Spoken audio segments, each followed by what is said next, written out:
नमस्कार, city news में आपका स्वागत है। मैं हूं अफरोज खान। आइए डालते हैं एक नजर आज की खास खबरों पर। परतवाड़ा रोड पर दिन दहाड़े पेट्रोल पंप पर नकाबपोश लुटेरों ने की डकैती, 22,000 रुपये लूटे। लुटेरों की फायरिंग में पेट्रोल पंप कर्मचारी नीलेश यादव को गोली लगकर वो घायल।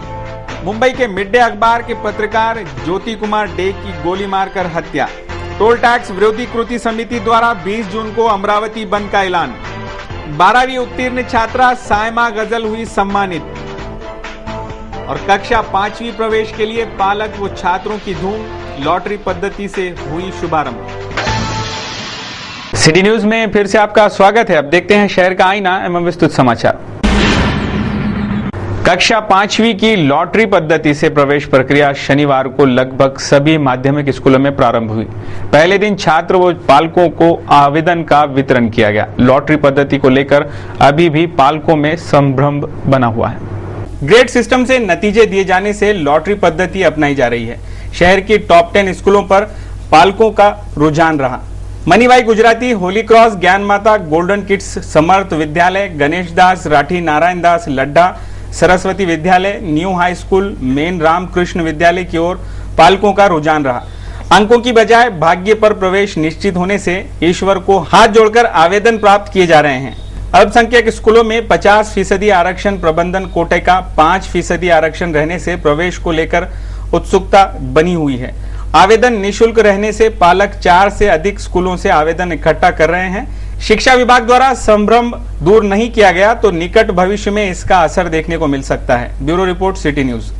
सातुरना स्थित शिव आइस फैक्ट्री में स्वर्गीय बाबूजी शिव प्रसाद जी केडिया की स्मृति प्रीतार्थ रविवार के दिन रक्तदान शिविर आयोजित किया गया। इस रक्तदान शिविर में बड़ी संख्या में नागरिकों ने हिस्सा लिया। बाबूजी शिव प्रसाद जी केडिया स्मृति प्रीतार्थ सातुरना स्थित शिव आइस फैक्ट्री में रविवार को रक्तदान शिविर आयोजित किया गया था, जिसमें रक्तदाताओं ने 25 बोतल रक्तदान किया। इस अवसर पर अग्रवाल समाज के समाज बांधव तथा नागरिकों ने रक्तदान करके शिविर में बड़ी संख्या में हिस्सा लिया। इस अवसर पर गजेंद्र केडिया, अजय केडिया आदि सहित अनेक गणमान्य नागरिक उपस्थित थे। हमारे संवाददाता प्रदीप सोजितिया की रिपोर्ट। परतवाड़ा से 6 किलोमीटर की दूरी पर मल्हार गांव के पास स्थित इंडियन ऑयल के पेट्रोल पंप पर अज्ञात लुटेरों ने नकाबपोश लुटेरों ने डकैती की वारदात को अंजाम दिया, जिसके बाद वहां के कर्मचारी को गोली मारकर उसे घायल भी कर दिया। पेट्रोल पंप के मालक रुपेश ढेपे ने दी जानकारी के अनुसार 11:30 बजे के करीब 2 नकाबपोशों ने वो हथियारों से लैस थे। लुटेरों ने पेट्रोल पंप को अपना शिकार बनाया। इस समय पेट्रोल पंप पर सिर्फ एक ही नीलेश यादव नाम का कर्मचारी उपस्थित था। इन लुटेरों ने पहले धारनी का पता पूछा, उसके बाद इनसे रकम छीनने की कोशिश की। इस छीना झपटी में विरोध कर रहे नीलेश यादव पर गोली बरसाई गई और 22,000 रुपए की रकम उड़ा ली। उनका विरोध कर रहे पेट्रोल पंप कर्मचारी पर गोली दागी गई। इस घटना में नीलेश यादव नर्सरी गांव के रहने वाले निवासी पर गोली दागी गई, जिनके दाहिने हाथ पर गोली लगी है, जिन पर परतवाड़ा में उपचार शुरू है। इन लुटेरों ने पहले धारनी का पता पूछा, फिर रकम के लिए छीना झपटी हुई। फिर भी कर्मचारी द्वारा रकम नहीं दिए जाने पर गोली मार दी गई। इनके पास बगैर नंबर की हीरो होंडा मोटरसाइकिल होने की जानकारी है। इन लुटेरों की उम्र 24 से 25 साल तक बताई जा रही है। Bureau report, city news. इस बुलेटिन में वक्त हो रहा है एक छोटे से ब्रेक का। आप ऐसी बने रहें, खबरें और भी हैं, जल्द वापस लौटते हैं।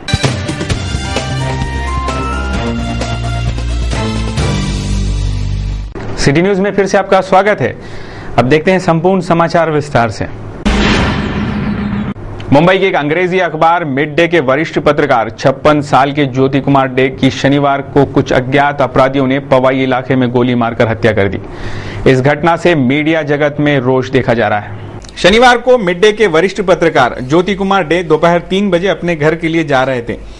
तभी ही बीच रास्ते में डी मार्ट के नजदीक स्पेक्ट्रा बिल्डिंग के ठीक सामने पहले से ही घात लगाकर बैठे 4 बाइक सवार अपराधियों ने अंधाधुंध फायरिंग की, जिसमें ज्योति कुमार डे गंभीर रूप से घायल हो गए। डे को जख्मी हालत में हीरानंदानी अस्पताल ले जाया गया, जहां इलाज के दौरान उनकी मौत हो गई। संयुक्त पुलिस आयुक्त कानून व्यवस्था रजनीश सेठ ने कहा कि ज्योति कुमार डे को 9 में से 5 गोलियां लगी थी। राज्य के गृह मंत्री आर पाटिल ने कहा है कि सरकार ने डे की हत्या को गंभीरता से लिया है। उन्होंने निर्देश दिए हैं कि अपराधियों को यथाशीघ्र गिरफ्तार किया जाए। पाटिल ने कहा कि फिलहाल हत्यारों की पहचान के बारे में कुछ नहीं कहा जा सकता, लेकिन एक हमलावर सीसीटीवी फुटेज में कैद होने की जानकारी है। लेकिन इस घटना से फिर एक बार पत्रकारों पर होने वाले हमले और उनकी सुरक्षा को लेकर सवालिया निशान खड़ा हो गया है।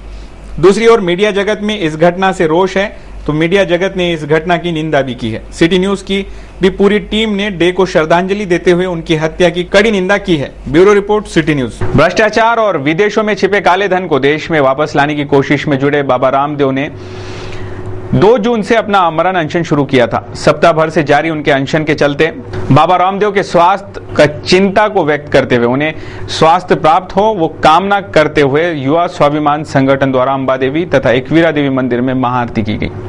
देश से भ्रष्टाचार मिटाने तथा विदेशों में छुपे काले धन को देश में वापस लाने के लिए दिल्ली में आमरण अनशन करने वाले रामदेव बाबा की सप्ताह भर के अनशन से स्वास्थ्य संबंधी समस्याएं प्रारंभ हुई है। 2 जून से प्रारंभ अनशन के चलते बाबा रामदेव की हालत गंभीर होती जा रही है, जिसके चलते उन्हें अस्पताल में दाखिल कर उपचार दिए जा रहे हैं। लेकिन अपनी मांगे पूरी न होने तक आमरण अनशन जारी रखने की दृढ़ निश्चय देख भारत स्वाभिमान तथा युवा स्वाभिमान व पतंजलि योग समिति द्वारा बाबा को सुदृढ़ स्वास्थ्य प्रदान हो, इसलिए महाआरती की शाम 6 बजे अंबा देवी तथा एकवीरा देवी मंदिर में आरती की गई। आरती में रामदेव बाबा के दीर्घायु की कामना की गई। इस महाआरती में युवा स्वाभिमान संगठन के कार्यकर्ता बड़ी संख्या में उपस्थित थे। Bureau report, city news. Talapura Amravati निवासी सलीम रजा की पुत्री साइमा गजल ने 12वीं में 92% अंक उर्दू माध्यम से प्राप्त कर परिवार का नाम रोशन किया है। इस उपलक्ष्य में कांग्रेस के पदाधिकारियों ने उसके घर जाकर उसे सम्मानित किया। मरियम जूनियर कॉलेज की 12वीं की उत्तीर्ण छात्रा साइमा गजल सलीम रजा ने उर्दू माध्यम में 12वीं कक्षा में 92% अंक प्राप्त करने पर कांग्रेस के सुरेश रतावा, एडवोकेट अहमद, गजानन, शम्स परवेज, जावेद इकबाल और कुछ पदाधिकारियों ने साइमा गजल के घर जाकर उनका सत्कार किया। Bureau report, city news. आज बड़ी खुशी की बात है कि तालापुरे की एक बच्ची ने, जिसका नाम साइमा है, 12th के अंदर 92% लाके उर्दू मीडियम के अंदर, विशेषकर उर्दू के अंदर 92 मार्क लाना, ये बड़े गौरव की बात है। इसलिए आज हम इसके घर पर आकर शहर कांग्रेस कमेटी के ओर से हम उसका अभिनंदन करते हैं। कामयाबी का क्रेडिट मैं सबसे पहले तो अपने खुदा को देना चाहूँगी, जिन्होंने मुझे इतनी काबिलियत और जहानत अता की, जिसके बलबूते पर मैंने इतना अच्छा परसेंटेज बनाकर अपने कॉलेज का, वालिदैन का नाम रोशन किया। मैं खुदा से यही दुआ करूंगी कि वो इसी तरह मुझे अपनी कामयाबी और जहानत को बरकरार रखने की तौफीक अता फरमाएं, ताकि मैं अपने असातिज़ा का, अपने वालिदैन का और खानदान का नाम रोशन करूँ। अब देखते हैं कुछ खास खबरें। टोल टैक्स विरोधी कृति समिति द्वारा लिए गई पत्रकार परिषद में बताया गया कि आने वाले 20 जून को टोल टैक्स के विरोध में अमरावती बंद रखा जाएगा और राजापेट से एक भव्य मोर्चा निकाला जाएगा। इस बंद को Amravati chambers of commerce, hosiery संगठना, अमरावती ट्रैवल्स एसोसिएशन, काली पीली संगठना, रेडीमेड व्यापारी एसोसिएशन ने बंद को अपना समर्थन घोषित किया है। लेकिन अभी तक किसी भी राजनीतिक पार्टी ने सामने आकर इसके विरोध में पहल नहीं की है। अमरावती में प्रवेश करने वाले 9 मार्गों पर वसूल किए जाने वाले टोल टैक्स के विरोध में जनता की जेब पर कैंची चलाई जाएगी और ये टैक्स 24 साल तक जनता से वसूला जाएगा, जिसका असर आम नागरिकों पर होगा। तो जनता ने भी इस बंद में अपना सहयोग देना चाहिए, ऐसा आह्वान समिति द्वारा किया गया। इस पत्रकार परिषद में व्यापारी संगठनों के प्रतिनिधि उपस्थित थे। आइए जानते हैं कृति समिति के मुन्ना राठौड़ ने इस समय क्या कहा। एक तो हमारा शांत प्रिय हमारा बंद रहेगा और हमारे लग्जरी एसोसिएशन, काली पीली एसोसिएशन, चेंबर ऑफ एसोसिएशन, महानगर readymade association, 6 seater auto association, काली पीली मोटर एसोसिएशन, लग्जरी एसोसिएशन और जितने भी कृति समिति या जो भी राजकीय पक्ष है, जो भी इनका जिनका समर्थन है, हम सब राजापेट एरिया पे जमा होंगे। और मुझे सब 6 सीटर ऑटो यूनियन के अध्यक्ष और काली पीली एसोसिएशन के अध्यक्ष, ट्रांसपोर्ट एसोसिएशन की उनको सबको मेरी एक नम्र विनती है कि वो अपने व्हीकल लेकर राजापेट में जमा हो। सरस्वती बहुउद्देशीय संस्था द्वारा दृष्टिहीन, दृष्टि विकलांगों की मदद हेतु आगामी 21 अगस्त रविवार 2011 को संत ज्ञानेश्वर सांस्कृतिक भवन, मोर्शी रोड, अमरावती में शाम 6 बजे एक भव्य फैशन कॉन्टेस्ट का आयोजन रखा गया है। अमरावती शहर में बच्चों एवं युवाओं में कला के प्रति आकर्षण एवं झुकाव को महसूस करते हुए उन्हें उचित मंच प्राप्त हो और वे अपनी योग्यता एवं कला के माध्यम से रंगमंच, टीवी, धारावाहिक तथा सिनेमा उद्योग में अपना स्थान प्राप्त करने में अग्रसर रहे। इस उद्देश्य को ध्यान में रखकर विदर्भ के प्रतिभाशाली एवं कलावंत बच्चों एवं युवाओं के लिए एक भव्य फैशन कॉन्टेस्ट के द्वारा सशक्त माध्यम से अवसर मिले, इस दिशा में एक कदम आगे बढ़ाया है। आयोजकों द्वारा फैशन जलवा 2011 के ऑडिशन नागपुर, चंद्रपुर, अकोला, अमरावती के अलावा अन्य कई जगहों पर होना प्रस्तावित है। इस फैशन जलवा 2011 के मेगा इवेंट में प्रमुख रूप से मिस विदर्भ एवं मिस्टर विदर्भ के अलावा best hair style, best smile, best personality, best costume, best photogenic face ऐसे कई पुरस्कार दिए जाएंगे। सबसे प्रमुख व उल्लेखनीय उपलब्धि इस फैशन कॉन्टेस्ट के द्वारा विदर्भ के प्रतिभाशाली चयनित कलाकार एवं मॉडल्स को टीवी सीरियल, फिल्म में काम करने का सुनहरा अवसर प्राप्त होगा। इसके अतिरिक्त प्रत्येक सहभागी को मोमेंटो एवं प्रमाण पत्र देकर प्रोत्साहित किया जाएगा। Bureau report, city news. ये थे अब तक के समाचार। एक बार फिर से नजर डालते हैं आज की खास खबरों पर। परतवाड़ा रोड पर दिन दहाड़े पेट्रोल पंप पर नकाबपोश लुटेरों ने की डकैती, 22,000 रुपये लूटे। लुटेरों की फायरिंग में पेट्रोल पंप कर्मचारी नीलेश यादव को गोली लगकर वो घायल। मुंबई के मिड डे अखबार के पत्रकार ज्योति कुमार डे की गोली मारकर हत्या। टोल टैक्स विरोधी कृति समिति द्वारा 20 जून को अमरावती बंद का ऐलान। 12वीं उत्तीर्ण छात्रा सायमा गजल हुई सम्मानित। और कक्षा 5वीं प्रवेश के लिए पालक व छात्रों की धूम, लॉटरी पद्धति से हुई शुभारंभ।